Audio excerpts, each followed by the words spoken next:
प्रिय विद्यार्थियों, स्वागत आपका श्री श्याम पीजी महिला महाविद्यालय के अंतर्गत। देखिए, हम बात कर रहे हैं एमए फाइनल और इसके अंतर्गत हम बात कर रहे थे क्लाइमेट एंड ओशियनोग्राफी, जो पेपर नंबर 8 है उसकी हम बात कर रहे थे। क्लाइमेट एंड ओशियनोग्राफी के अंतर्गत क्लाइमेटोलॉजी एंड ओशियनोग्राफी, ये पेपर नंबर 8 और इसके अंतर्गत क्या क्या सिलेबस था ये हमने यूनिट वाइज देख लिया था। अब हम उसी यूनिट के अंतर्गत जितने भी टॉपिक हैं उसकी बात करने जा रहे हैं। तो सबसे पहले हम यूनिट नंबर 1 की बात करेंगे और यूनिट नंबर 1 के अंतर्गत जो पहला टॉपिक है कि जलवायु विज्ञान की प्रकृति व विषय क्षेत्र।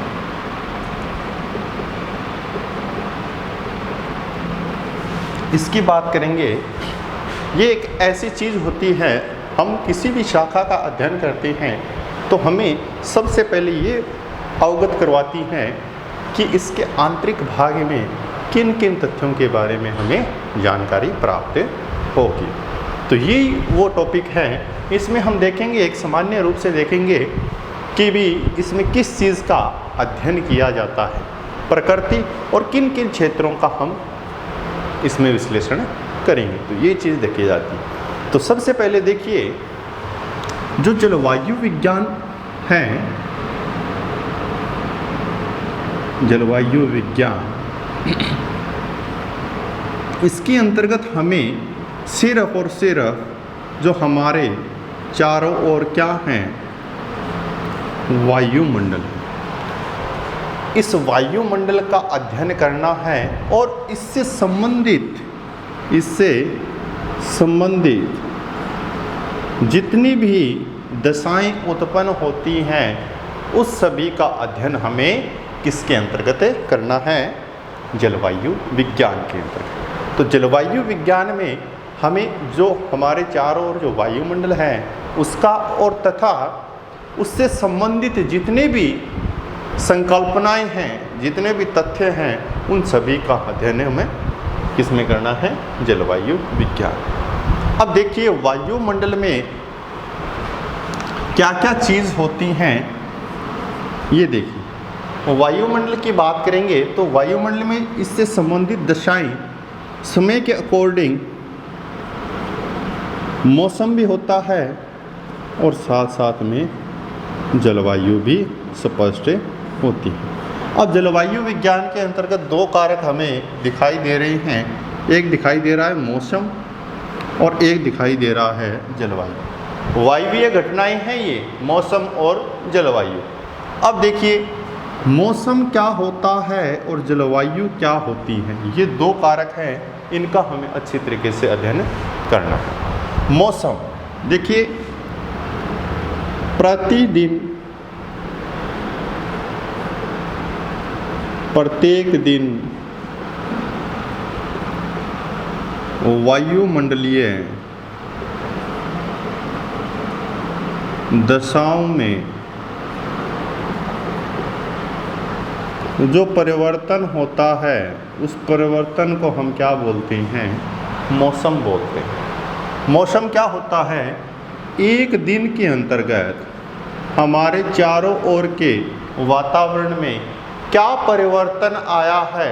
सुबह के समय तापमान कम था और जो हवाएं थी ठंडी थी। जैसे ही दोपहर हुआ तो क्या हुआ, तापमान बढ़ने लगा, बढ़ गया तापमान। जो इन्वायरमेंट था वो क्या हो गया, गर्म हो गया। वो गर्म इन्वायरमेंट शाम के समय धीरे धीरे क्या हो गया, ठंडा हो गया। हवाएं भी धीरे धीरे साथ में क्या हो गई, ठंडी हो गई। रात्रि के अंतर्गत तापमान बिल्कुल कम दिखाई दे रहा है। तो ये जो 24 घंटे में, एक दिन में जो वायुमंडलीय दशाओं में परिवर्तन दिखाई दिया आपको, ये इसे हम क्या कहते हैं, मौसम कहते हैं। या हम कह सकते हैं अल्पकालिक वायुमंडलीय दशाएं किसको प्रदर्शित करेगी? अल्पकालिक वायुमंडलीय दशाएं प्रदर्शित करेगी मौसम। किसको प्रदर्शित करेगी? मौसम को प्रदर्शित करेगी। अब देखिए जलवायु 20 से 30 वर्ष के मध्य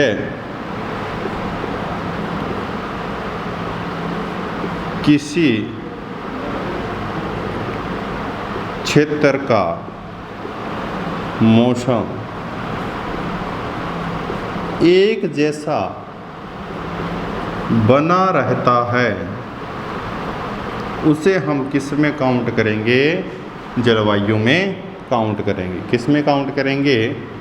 जलवायु में काउंट करेंगे। 20 से 30 वर्षों के मध्य एक अवधि है। यहाँ एक दिन की अवधि दिखाई दे रही है, यहाँ अवधि दिखाई दे रही है 20 से 30 वर्षों के मध्य। 20 से 30 वर्षों के मध्य किसी क्षेत्र का मौसम, ये मौसम एक जैसा बना रहता है। अब आपके दिमाग में ये चीज़ ज़रूर आ रही होगी, आज जैसा मौसम है 20 से 30 वर्षों तक ऐसा ही मौसम तो नहीं रहेगा। सर्दी तो आएगी, गर्मी भी आती है। फिर ये सर क्या बता रहे हैं, इसके बताने का मतलब क्या है? तो देखिए, मैं बात कर रहा हूँ कि मान लीजिए 1 जनवरी 2019, इसकी बात करते हैं, पीछे की बात करते हैं। 1 जनवरी 2019 को जो मौसम था, सेम मौसम 1 जनवरी 2020 को मिलेगा। लगभग कोई थोड़ा बहुत अंतर आ जाए तो ये ज़रूरी नहीं है, बल्कि एक जैसा मौसम उसी प्रकार का 1 जनवरी को जैसा था, लगभग उसी के अकॉर्डिंग आपको मौसम 1 जनवरी 2020 में स्पष्ट होगा। 1 जनवरी 2021 में भी वैसा ही मौसम दिखाई देगा जो 1 जनवरी 2019 तक। ये मौसम अगर 20 या 30 वर्षों तक एक जैसा दिखाई देगा, उसको हम एक जलवायु में प्रदर्शित कर देंगे।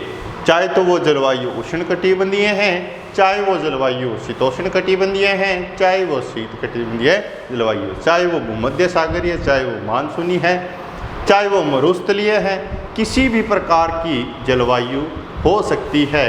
वहाँ का हमें क्या चेक करना है? मौसम चेक करना है 20 से 30 वर्षों का एक अंतराल के रूप में। तो ये क्या कहलाता है? जलवायु कहलाती।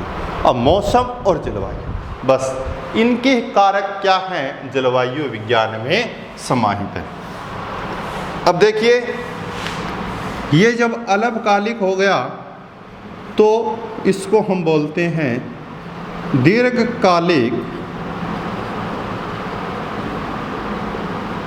वायुमंडलीय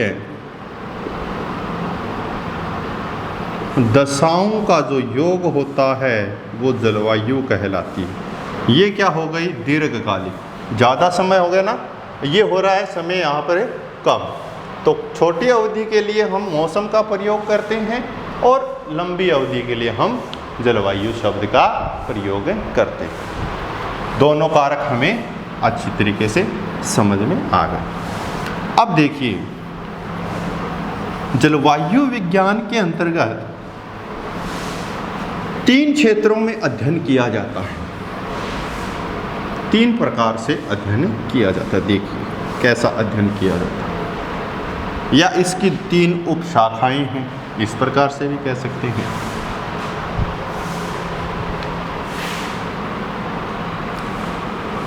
नंबर 1, पहली शाखा है भौतिक जलवायु विज्ञान।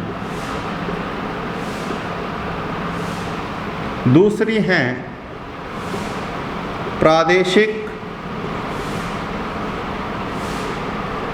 जलवायु विज्ञान। तीसरी हैं इसके अंतर्गत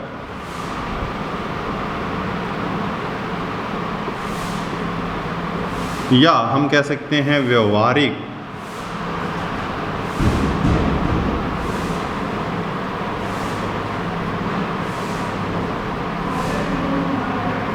जलवायु विज्ञान।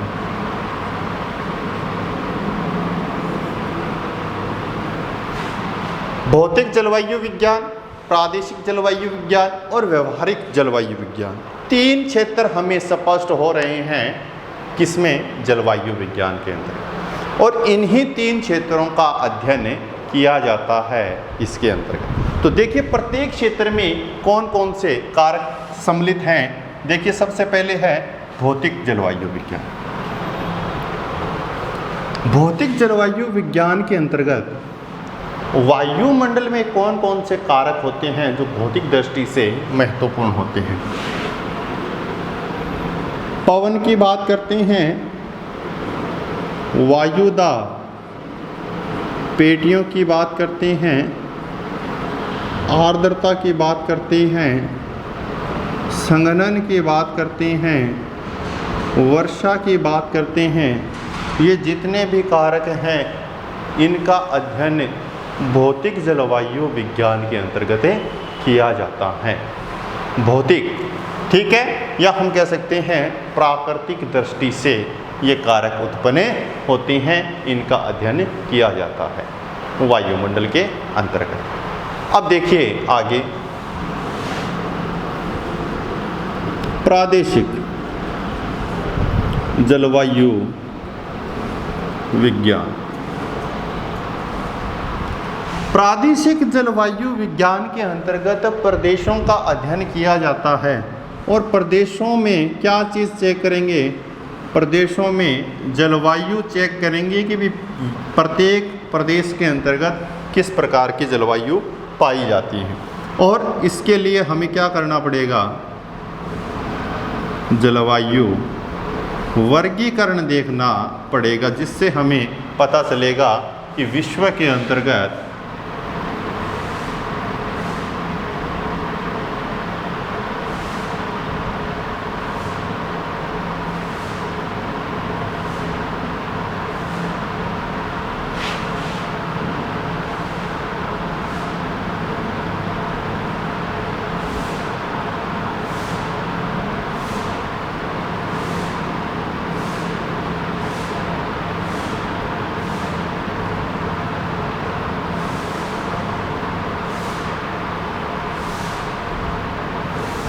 विश्व के अंतर्गत देखिए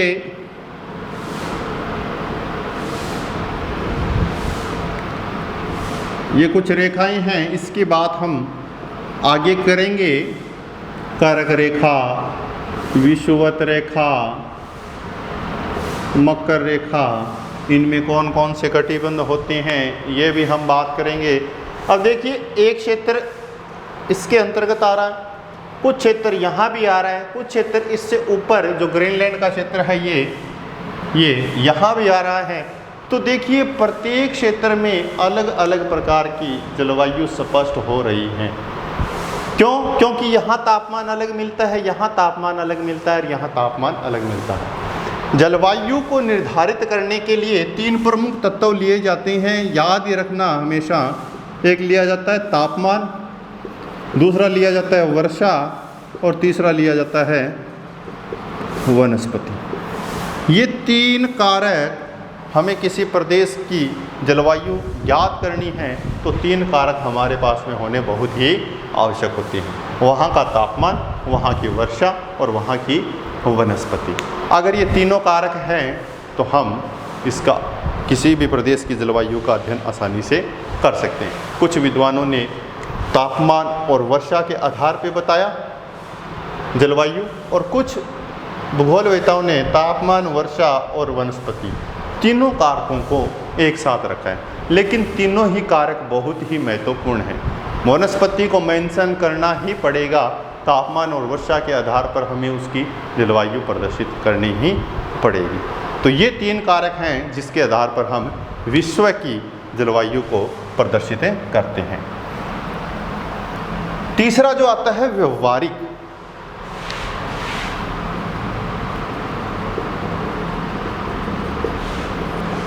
जलवायु विज्ञान। व्यवहारिक का मतलब ये है कि जो वायुमंडल में जितने भी कारक हैं जलवायु विज्ञान के अंतर्गत, वो हमारे जीवन पर क्या प्रभाव डालते हैं, या हम कह सकते हैं जीव मंडल से किस प्रकार संबंधित हैं, इसका अध्ययन व्यवहारिक जलवायु विज्ञान में अप्लाइड, जिसको बोलते हैं अप्लाइड क्लाइमेटोलॉजी, उसके अंतर्गत, व्यवहारिक के अंतर्गत हमारे जितने भी कारक हैं, जैसे हमने बात की है वायुमंडल हैं, सूर्यातप हैं, तापमान है, उसका क्षैतिज वितरण, उसका प्रादेशिक वितरण, ये चीज़ देखी जाती है। फिर उसके बाद में हम देखेंगे कि आर्द्रता है, वर्षा है, ये सारे संबंधित कारक हैं जीवन से जुड़े हुए। इन सभी कारकों का मानव जीवन पर क्या प्रभाव पड़ता है, ये किसमें ज्ञात किया जाता है? ये ज्ञात किया जाता है व्यवहारिक जलवायु विज्ञान के अंदर। तो ये इसके कुछ क्षेत्र थे और वो इसकी क्या थी? प्रकृति थी।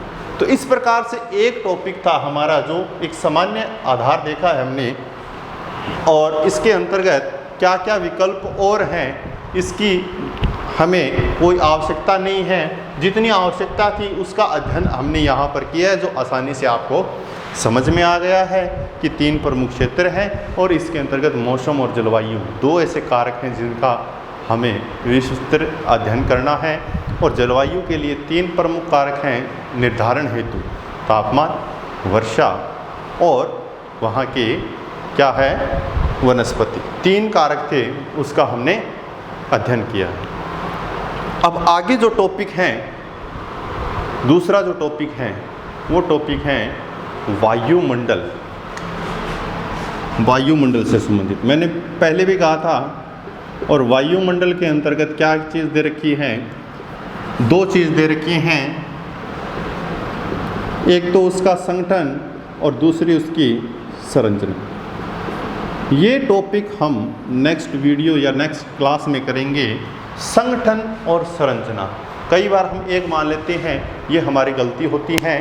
संगठन और संरचना दोनों चीज़ क्या होती है? हमेशा अलग होती है। संगठन का मतलब होता है किससे बना हुआ है, किससे बना हुआ है, और संरचना का मतलब होता है कि उसमें कौन कौन सी परतें पाई जाती हैं। उन परतों का हम पीछे भी अध्ययन किया है, संगठन का भी अध्ययन किया है, लेकिन हमने कभी ऐसा नहीं सोचा कि संगठन में क्या चीज़ होती है, संरचना में क्या चीज़ होती है। तो इसका विस्तृत अध्ययन हम नेक्स्ट क्लास में करेंगे। आशा करता हूँ कि आपको वीडियो अच्छा लगा होगा। Thank you very much. जय हिंद, जय भारत।